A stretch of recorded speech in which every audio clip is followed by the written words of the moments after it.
he was in the last cycle, and there's 5 of us in the company now, and he had over, I think we had like 70 employees, something like that. It was some ridiculous margins there. I mean, granted, they were more development focused in the last cycle, so it required a lot more manpower, but it's a habit. You wake up in the morning, the first thing I do is I check my email.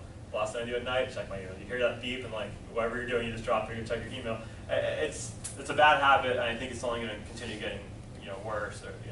So it's finding that balance in life and making sure that you're still making time for the other important things in life. Add some of that. I would say try to become an expert in one thing. Try to pick something you like and become good at it, as knowledgeable about that subject matter as you can.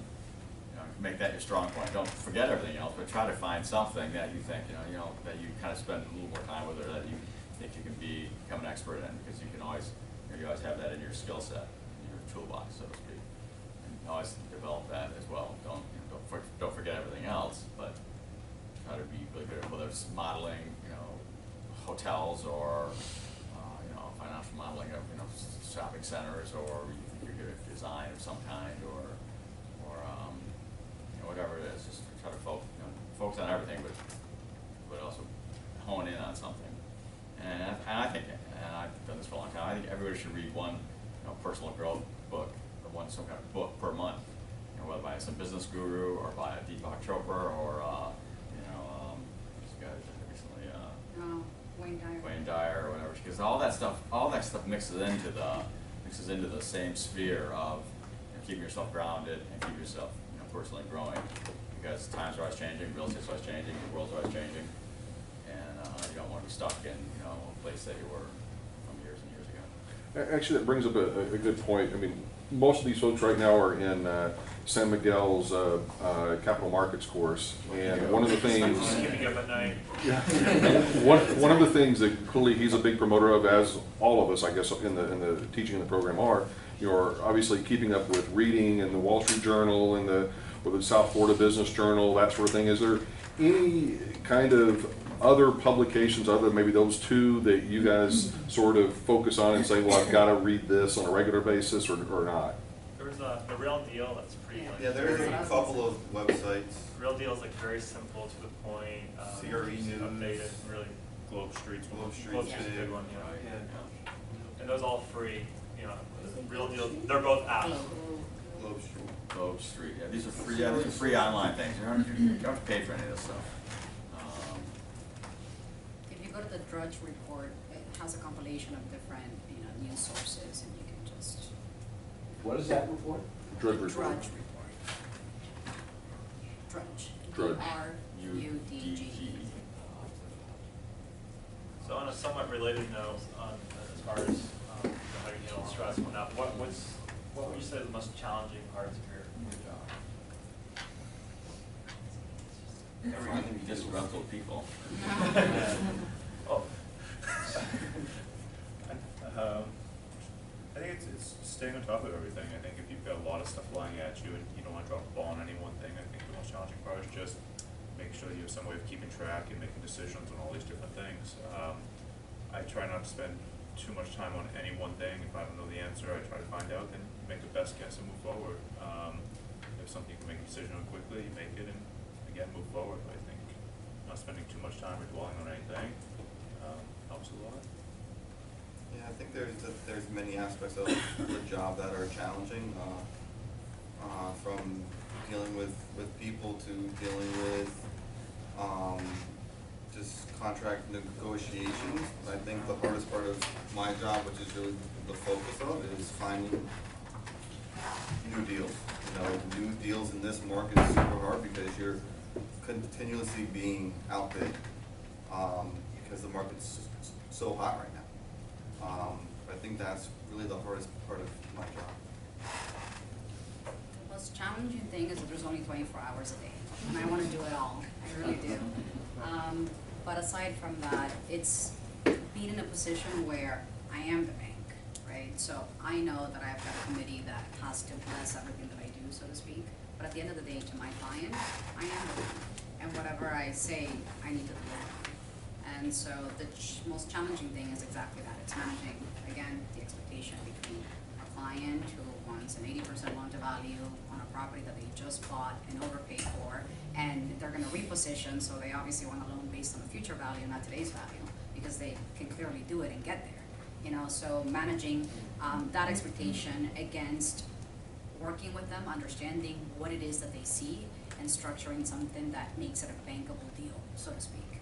And then turning around to my credit department and saying, guys, this is good, this is solid, and then, you know, but I just saw on the news that this and that, and this and that, and the economists say, and, you know, and so, different points of views that I have to handle, considering the level of understanding and knowledge that I've built within the industry, and the fact that a lot of people have not been as lucky. A lot of people are lifelong bankers who, you know, have been underwriters and analysts for a lifetime, and maybe have not been lucky enough to have the exposure that I've been able to have within the field. So educating people, making deals that are good is a challenge in today's market, as I'm sure you can all agree. The biggest challenge is us people. And I'd say, you know, you never don't take things personally. You never know what else is going on, somebody else's side of the ledger or side of the, you know, in their mind or whatever. And, you know, don't take things personally whether it's a, you know, interview or a company or a networking thing or whatever, networking event or something. People, it is a people business, but it's also a numbers business. And, you just can't take things personally. Okay. Similar to what Claudia said, just not having enough hours in the day to get everything done that I need to get done. And that's one of the most stressful things. But also, with some of my coworkers, when people come to you and they want to talk to you, or they want to take some of your time, sometimes I'm so focused on what I need to get done that I either ignore them or don't give them as much attention as they need or they want. And so that, to me, that's always a challenge, because I want to be there for people, help people, but at the same time, like, you know, there's so much I have to get done that that's pretty stressful for me. Brendan, Have I ran out of my questions yet? This is with Claudia, I'm sort of intrigued. Who do the banks send out to do the due diligence for the loans? If someone's, you know, want to get a loan. I'm the team. Oh. No, I'm kidding. Okay, go ahead, I'm sorry. No, that's my question, just like, Okay. protect your interests, who goes out and. So at first, so when there's an initial contact between a potential deal and the bank, me, I'm the one that has to use judgment, exercise judgment, without wasting anybody's time as to whether or not this is a deal that we want to pursue or not. And then once I get comfortable with it, then we get our team involved, and so that includes an appraisal department, that includes engineers, that includes analysts that are going to look at the transaction perhaps to a deeper extent than I have. So obviously in the initial stages of the transaction, we're working under the basis that we've gotta get this done, and tell me everything that you know, everything that's involved in this transaction, and I'm gonna dig and I'm gonna look at leases, but I'm not going to, in the case of a shopping center, and I'm not going to be, you know, necessarily double checking all the information the way that an analyst would later on in the process. I'm going to be, so anyway, so it's the third parties, the engineers, the appraisers, the attorneys. So we have a whole set, just like a developer has, you know, his team surrounding him and helping him make those decisions. We have the same set, the same team, essentially, to some extent, obviously, without everybody that you need for the approval process. And so we're armed with a lot of people, and that's why I say that it's really difficult to manage this process in some cases, because at any given point in time, I'm working on 7 to 10 deals, and they're all live deals, and all of them have their own intricacies and their own level of diligence that has to be finalized within a short time frame. And so, you know, a deal is usually, you know, from the time that I get it in my hands to closing time is 2 months, you know, 2 to 3 weeks for approval, and then the rest of the time we're equally, if not more, involved during the closing process and crossing those T's, dotting those I's to make sure that what we signed up for is exactly what's going to transpire. So is all this together considered the underwriting process, would you say? The first 2 weeks to 3 weeks, which is our approval process, is the underwriting process, and that's financial underwriting. So that's, you know, everything that we have been negotiating, and everything that we have set on paper to represent this deal is being cross-checked and double-checked to obtain our approvals to move forward. And then once we have those approvals, then the diligence continues, right? So the underwriting, financial underwriting phase ends with the approval, but all the other diligence that comes along with the closing and finally sending out the wire for the millions of dollars is still undertaken thereafter. So a deal can fall through even after approval, so. So along those same lines, you know, you mentioned that you do business with well-established companies as well as first-generation developers. So, what kind of things are you looking for, maybe even in the screening process before it gets to your analysts, from a first-generation developer that maybe you wouldn't be so concerned about with somebody who's got a history? Or what commercial terms would you look at to protect Right. yourself? So, and we're assuming a new development, or we're assuming acquisition of an existing property? Acquisition of an existing property, maybe for Yeah. repurposing or. So we get, so when an experienced developer or investor approaches the bank, they get a whole nother level of questioning and a whole different level of screening than a new developer, because as I said, you know, it's only with experience that you get to avoid a lot of the pitfalls, and we know that. And so when we come into contact with somebody that has just started doing this, it's almost like they look to us for further guidance, you know, and that's not the position that a bank really wants to be in. The bank really is lending out money and they're getting a coupon rate below 5%, and what they really want to do is get their dollars in and get their dollars out very safely. Yeah, if you want to be a So- developer, be a developer. Exactly. So the group that I work with, usually does loans between 5 million to 50 million, so it kind of does away with a lot of the smaller developers, but to the extent that we do, so I finance, for example, a lot of groups that come over from Latin America.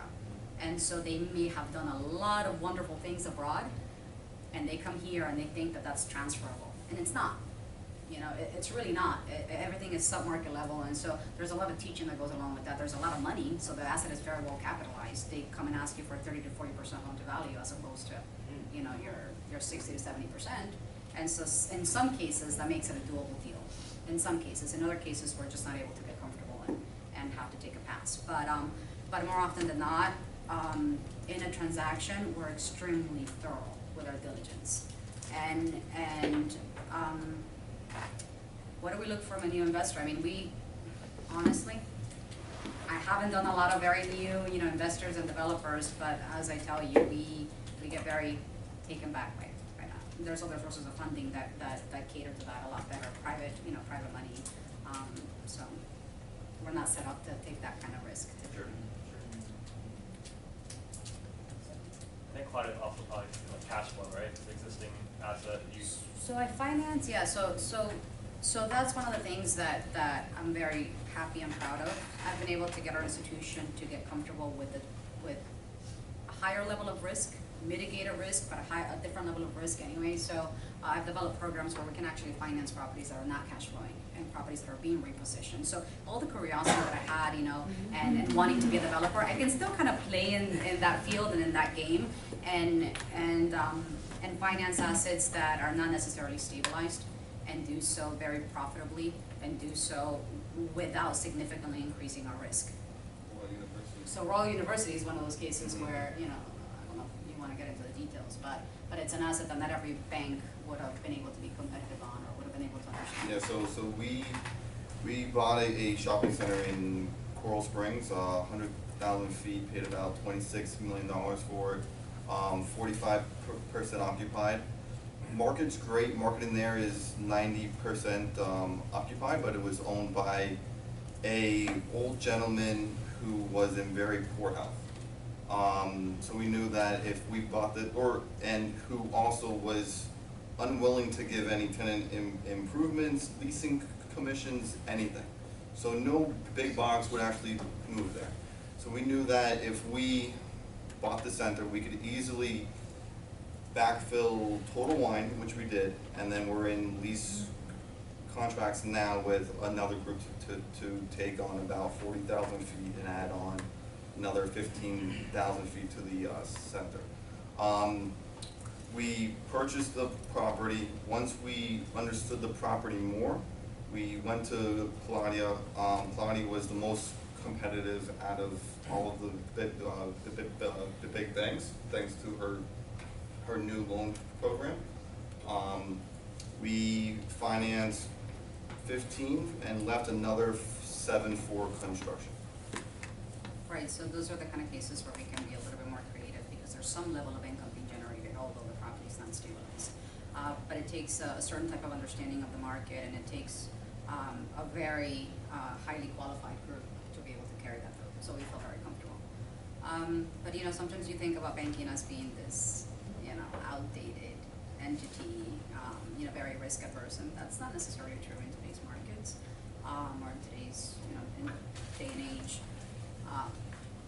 So we do a lot of those kind of property financings along with, you know, construction and. Did you and Andrew make a difference?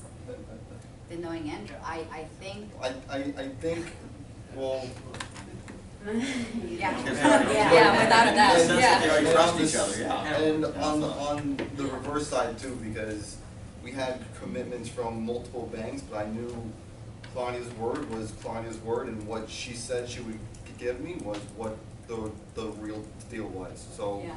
I wasn't worried that in a month after she did her due diligence, that she would say, hey, sorry, I can't do it. Yeah. So I think knowing Claudia, but then also knowing her to be a good person also helped it, because there's bankers who I know will actually just throw out a quote, get you interested, and then the next month say, hey, instead of 3.5%, it's 4.5%. I use sleep over things like that, Yeah. yeah. It's like, that happens a lot. Yeah, It's kind of yeah. happens a lot in the industry, so that's why you like to work with people you know. Because Exactly. if they say they're gonna do something, you know where they live. But you know, you tell me what people you trust, and so that's good to know. This guy over here had a question. Yeah, you know, when I was doing my undergrad, even after I graduated, I really didn't know what I wanted to do with myself. And, you know, a development job kind of got placed in my lap. And quite honestly, I didn't know what the hell I was getting into. You know, like most of you said, it's very hectic, long hours, so I gave it some time and I did grow a passion for it over the years. So I'd like to hear everybody's story and really how did you guys get involved with real estate? You know, you guys all seem pretty successful, just curious how you kind of got here. Let me start. I started an appraisal company in Boston when I was young, and because I was training for an appraiser. This was in the early '90s actually, and the real estate crisis was happening, and appraisals, because it was a, you know, for appraisal, the appraisal business, when you work as an independent fee appraiser, you know, it's like being on commission, except you get a fee, but still, if there's no work, there's no work. No work, you don't pay. And so I started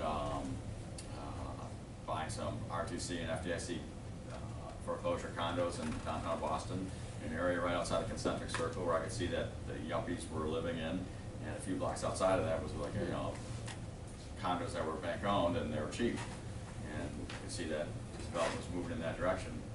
And so luckily I had a little bit of savings and didn't take much. Like first thing I bought was like $22,000. It was in Boston South End, which is now, which I held everything I owned.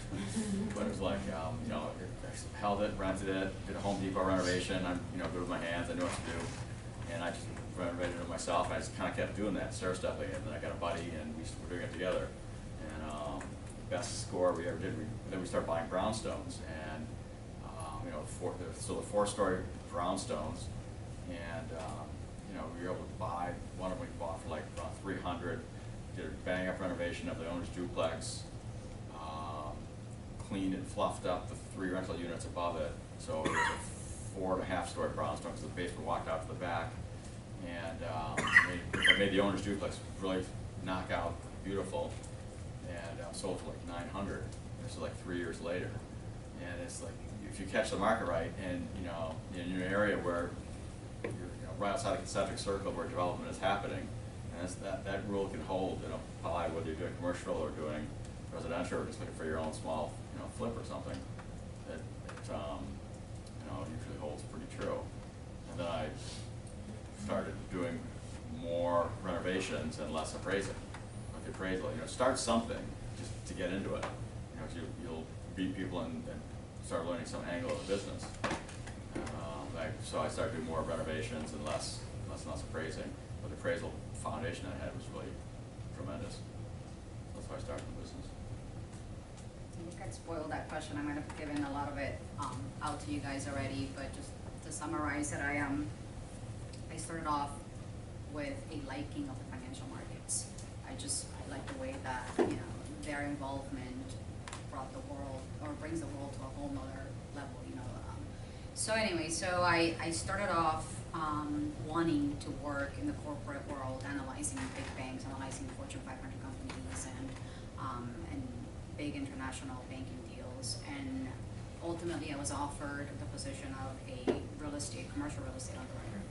And I took on the challenge, not very happily took on the challenge, but I took on the challenge. It was something different. I like to learn. I've always liked to learn.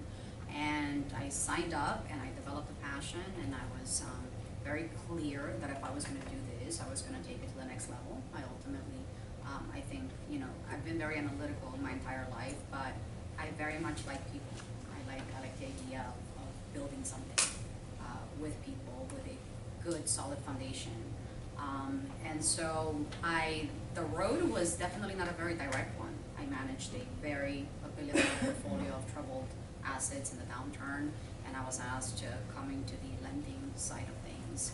And today, my portfolio is made up of a lot of really, really big names, really reputable firms, the Greystars, the Greystones, the Midtown Equities, Thor Equities, a lot of very, very large groups, a lot of them out of New York, a lot of them, multi-billion-dollar funds. And so I like the fact that I can dedicate my time to something that's changing the skyline of our backyard.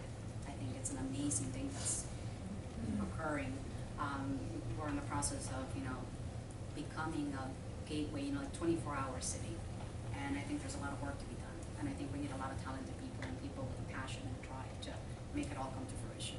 And so I think a lot of what I've always wanted to do was just be part of affecting that change. And I think that to the extent that we can get people that are qualified and that understand the industry very well from the ground up involved in the financial markets, we're all going to be very highly benefited. I think we have a lot of teaching to do still. It really scares me what I see. I mean, you know what? Going back to that question, what is the biggest challenge about my job? I think it's banks. And I think because banks that don't understand and get involved in real estate create this superficial and unsustainable type of market within our industry, and cause a lot of failure on projects because they over leverage. That's part of the challenge, but I think it's been a very rewarding road. I think it's almost like having your own business within the institution. I'm not banned from seeking a certain type of client.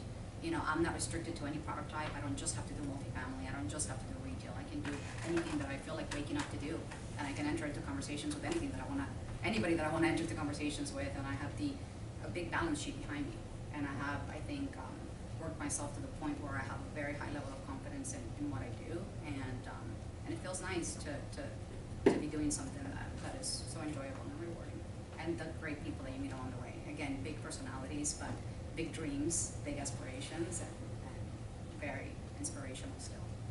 I've met people that are, families or heads of these very large multi-billion-dollar funds. I was just in New York last week visiting with clients, and it always takes me back to hear the stories about the janitor that became, this big name. And we say it so often, you can do whatever the hell you want, as long as you work really hard for it. You really can. Get out of your head. You really, really, really can. Allow yourself the opportunity to do so.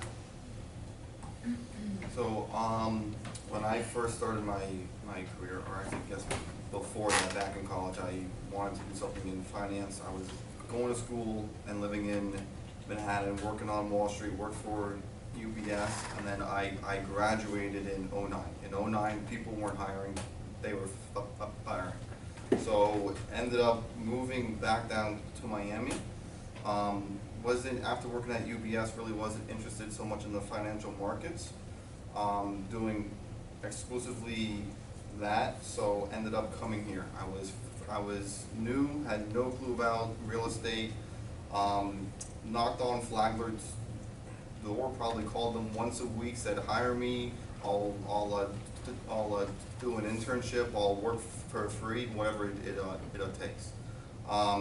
finally, after a few months, I was there, which Nova was absolutely great, set a good ground floor, but Flagler really gave me the experience that I really needed, because school's great, but you also need something else to really get you to that next level, so that on your resume, you can tell whoever it is, look, I not only went to school, but I've done X, Y, Z, which allowed me to really, to then get into Crack, and it's been amazing, because I think in this career, you become what you want to be. You know, if you want to be an analyst, you're going to be an analyst, and you could be there forever. But if you want to be the VP, the head of acquisitions, the CEO, if you work your butt off, you'll get there. And within 5 years of not knowing anything, I went from analyst to associate to VP to now running all of our acquisitions, in-house asset management, and overseeing all of the leasing on the Crack-owned side. So, yeah. I mean, the nice thing about real estate is you can do a lot at a young age. There's no, you don't have to be 55 years old to reach the top of the profession. I think the last CEO of Equity One started being CEO of Equity One at 39. I think our current CEO is like 43 or such. When I started in the business, I was getting an undergraduate degree at University of Maryland in economics and philosophy, but I wasn't going to be an economist. A lot of my friends were working at, very corporate, the IBMs, the, whatever of the day, and I couldn't envision doing that. But working for a small real estate company at the time, I just wanted to be the boss. I just wanted to be the top dog, telling people what to do. You were 19, so it's, it's a trip. A couple assistants and whatever. But then, and it changes obviously as I got older, but whatever job I was in, if I had 500,000 square foot portfolio and we acquired 2 or 3 new centers, I'd go to my boss and say, hey, I want those centers. He'd say, well, you have a full boat already. I said, I don't care, give me those centers. We acquired 2 more, give me those. Oh, this person just quit, I'll take their stuff too. And over time, that really pays off. So within a few short years of doing that, because things change so fast in real estate, you can control quite a bit of stuff, or quite a large region, or be handling everything for your company, and the companies are just as happy to give it to you. So no matter where you start off, as long as you have that mindset where I'm going to take everything I possibly can, and you may not even love if you're doing, acquisitions, maybe you don't love all the acquisition stuff you do, but if there's 20 or 30% of what you do and you handle a large volume of stuff, then that's huge. I don't love all the property management stuff I do, but there's a large part of it that I really love. So I think it's kind of reaching for the next step, those more opportunities, just bigger and bigger and bigger always. And the companies see that, they reward that, and it becomes more fulfilling over time. And going on what Chris said, I mean, get yourself to a level at the company where if you left them tomorrow, it's gonna hurt. Make it so you're. But it's true. I mean, make it so where you're a valuable asset, and I'm just like, oh well, one's gone. Let's move on for the next day. And keep that in mind with everything you do. Whatever task you do, keep that in your mind, and make sure that not only you're doing a good job, but make sure you diverse yourself enough to where you're taking on and learning. Because I mean, someday, if many of you probably are in this field to do something on your own, so you want to make sure you're acquiring all the skills needed to where you're not only valuable to the company, but then you're valuable to yourself when that time comes and you go off on your own. As far as my background, or it's nothing really all exciting. It's I did my undergrad at Florida State, go Knowles, and then I did focused on a business degree in real estate. And while I was there, I did an internship. That internship led me to a job in Miami that a consulting company that I worked with for 5 years, and that job led to my other job. They kept leading to each other, I guess. It's nothing all exciting. I mean, I think as far as picking a field or of interest, I'm an outside the box kind of person. I hate the corporate life. It's not for me. It's not that it's a bad thing. Just I don't like that 9 to 5. check in here and whatever. And, you know, I like dealing with people, I like numbers, so, I mean, when you start to put all the pieces together, real estate was a good option for me, and a good fit, and I've been happy. I guess now I'm in so deep that I pretty much have no choice but to be happy. Because I think it's been too long for me to try to get out of that. Actually, my grandfather was an executive in New York City, and he just picked up and moved in his 50s out to Sun Valley, Idaho. And I started doing real estate out there and buying and selling residential. And my parents got my parents to buy some residential lots, nothing huge or anything. And they flipped a bunch of stuff and made some money. That's kind of when I first started getting interested. Then I went to FSU and got a real estate and finance double major. Interned in New York City at a company called Fishman Spire. And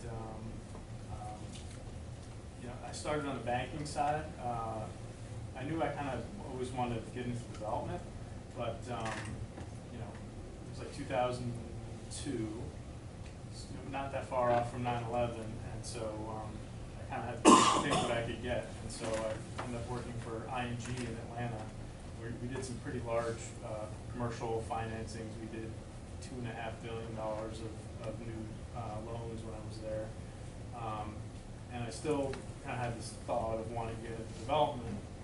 And where I was, I didn't really have a lot of direct relationships with developers. We relied on brokers to kind of feed us business.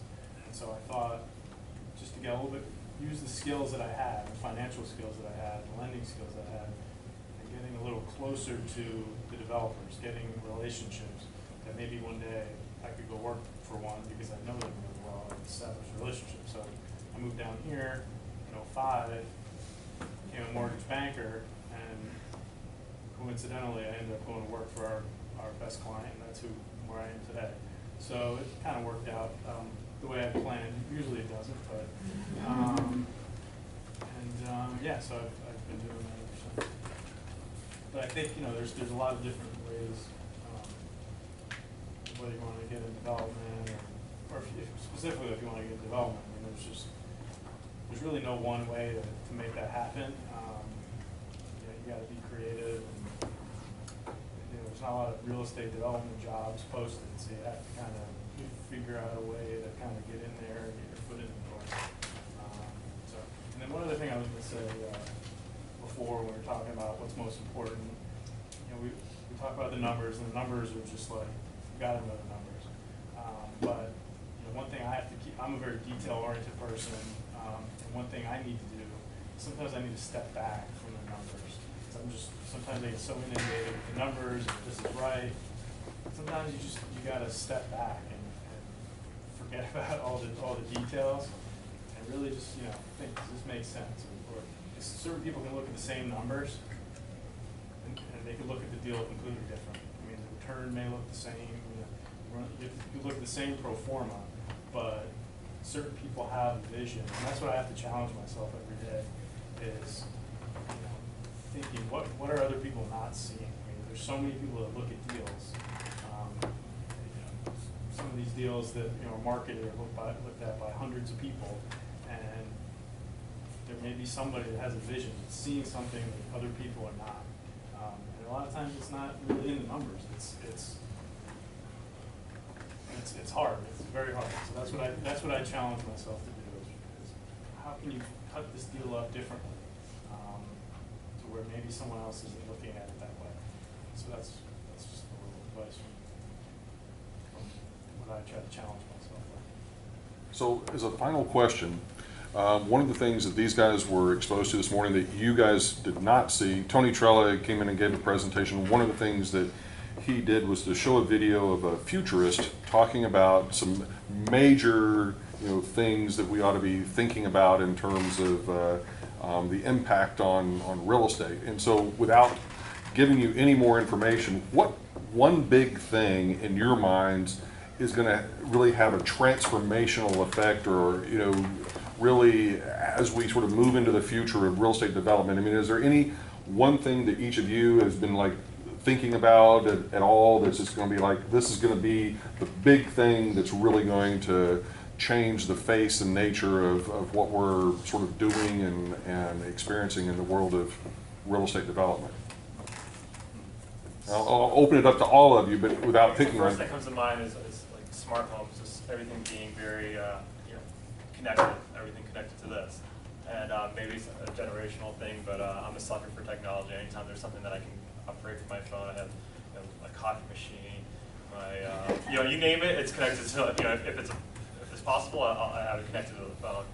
My AC, so I think, as developers in the future, I think it depends. I mean, obviously if they're targeting, baby boomers, it's going to be a different story, but if they're targeting our generation, I think it's going to be very, it's going to be vital for them to incorporate, concierge service. If it's a condo, have it all linked to an app, and have it all connected when there's one interface, one device you can go to and operate your entire home, lock, doors, windows, whatever it may be. That's just from a residential, I guess, residential development point of view. As far as commercial, we focus a lot on office space, and we're seeing, a lot of our tenants now downsizing. American Airlines is one of our major tenants at one of our buildings, and they recently gave us back about 12,000 square feet. Didn't fire one person; they just cut down all the office sizes. And typically, in the past, I was, always fed that an employee needed about 250 square feet per employee. Now you're seeing it maybe 100, 150. A lot of people are working remotely. You'll see even large brokerage firms like CBRE. They're going to a whole new concept now where it's all shared office space, and everybody has like a locker that they come and use the same. It doesn't matter how high up you are or whatever. And I saw an interview with Mark Zuckerberg the other day on TV, and he was giving me a tour of Facebook headquarters, and he showed his office, and it was like this little desk with a it's about the size of this. And so, from a commercial office point, you're seeing a lot of downsizing. With that being said, there's still always going to be a need for medical office. There's still always going to be a need for, your larger law firms and whatnot. So it's not like office is going to disappear, but I think with all the new technology, maybe you'll need more space for storage. That kind of facility. When I say storage, I mean like cloud storage, less digital, a lot more digital and less hard files. And then I guess the same with retail, and you're seeing a little less brick and mortar with the traditional retailers, and you're seeing more of an online presence. But again, with every negative is a positive. So I mean, you can see a lot more industrial now with Amazon and everybody else who's popping up everywhere and acquiring more space. So that's where I see technology. The rest of you want to jump in on that one? Yeah, I mean, I think in retail, I think you're seeing the trends just coming and going a lot faster than they used to. An example, I think 3-4 years ago, there was a new yogurt shop opening up, a frozen yogurt opening up on every corner, and it didn't take much to figure out that people aren't eating this much more frozen yogurt. and I mean, 12 months later, they all start going out of business. I mean, now we're doing, there's a new gym, a UFIT or a Planet Fit opening every single corner. People are not just working out that much more. People weren't working out before, but now it's one up the street, so I'm gonna sign up, and that's gonna come and go. So you see those type of things, whereas it used to maybe take 5-7 years for a concept to go through a cycle and work its way out. Now it's just happening that much quicker, so I think you have to be that much more on top of everything that is happening. Yeah, with that said, I think one of the major things is to really stay on top of the trends. I mean, now your prime example of the anchor center that you want to own is a grocery center with like a gym. I mean, is that my whole thought on that is that really what you want now that UFIT and LA Fitness is popping up all over the place? Are these LA Fitnesses, are these sport, I'd say smaller UFIT gyms really going to survive on the $10 a month plan? So what happens to those spaces in another 4 years? How, and then another thing that I've seen on the residential side, whereas years ago it was larger rentals with less amenities. now people are having smaller apartments with, call it, between 600 and 900 feet, but the appliances, the floors, the carpets are all higher end, and the amenities now have these huge pools, wine rooms, they have, like, stuff to barbecue, billiard rooms. I mean, it's more of becoming a generation where people wanna come and hang out in the building and not their actual room. Right. So you've addressed, I guess, multifamily or, residential and retail. I definitely see the trend in office space, as Glenn was mentioning, with the, resurgence of companies like WeWorks, for example, and all of these, factors, coming in because of the millennials and the fact that they wanna be mobile and the fact that they wanna have collaborative workspaces, and so that's obviously going to make a lot of room for redevelopment of existing buildings to a very large extent, and I think that's gonna avail a lot of opportunities for adaptive reuse, particularly as the city, for example, Miami becomes so much more dense than it was in the past. I think I'm very excited for, the railway system and for everything that's gonna bring, transit-oriented development, and just the way that we continue to be redefined because of these changes in use and all these trends. My big thing is density. I mean, by any chance was Tony's futurist, Richard Florida? No. Okay. He's a futurist as well. He's coincidentally his last name is Florida. It's just a total coincidence, but I've seen a presentation of his before, and just as we all know, Florida's growing. A lot of people moving here. It's the baby boomers of 77 million strong. Those are just American baby boomers. If they have the money, they can afford it. They like to move south.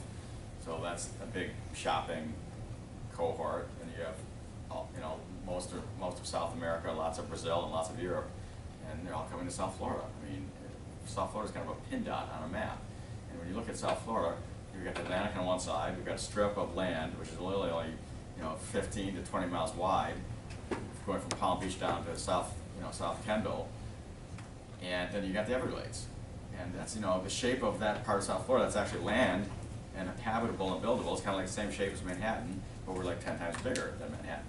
So to look to see where we're going, sometimes I think look towards Manhattan. At one time, Manhattan had wood frame houses with, picket fences around the yards and the animals in the yard. I mean, before the Dakota building was built in Manhattan, up the upper west side, I guess it is. It was all, you see pictures of 150 years ago in Manhattan, and it was just this vacant land and this big giant building called the Dakota that was way outside of the downtown city of the center. And it's like, well, that's a long view of what's happening real estate development wise, but it's an interesting view. And so, density is definitely happening here in our lifetimes. Buildings are going up. The new, Brickell City Center is going to be, an enormous mixed-use building that's mostly retail. But it's not retail on a flat level, it's retail going up. And then with, mixed-use condominiums and hotels and some apartments.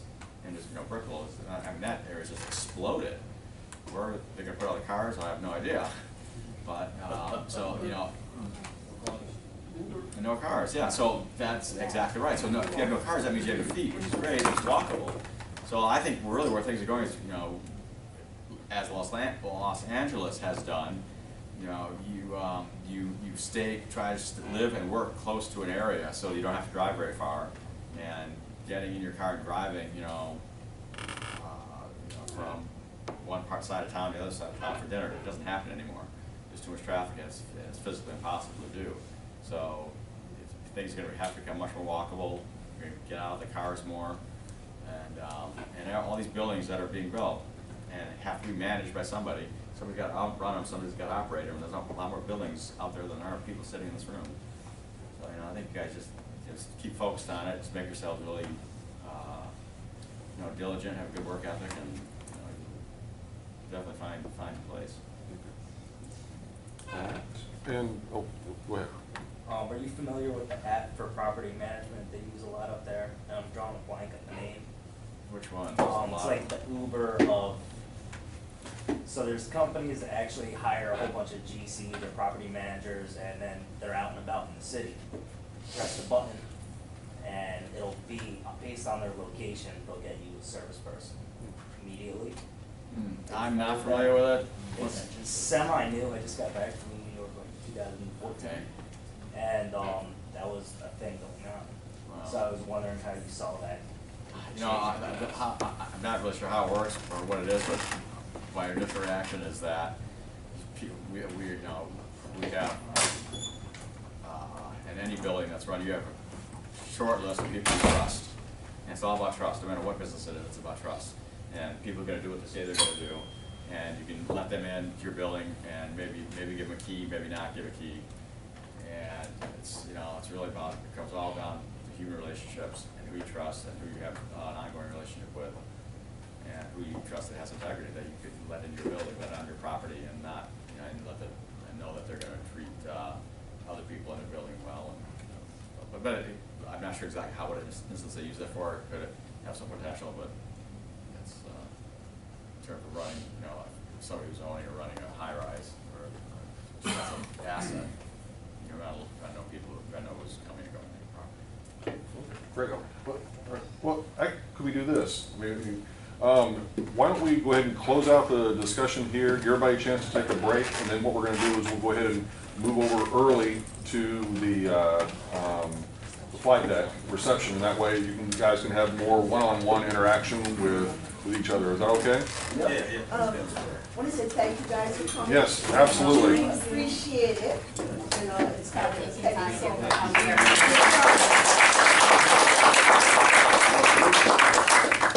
Claudia, thank you for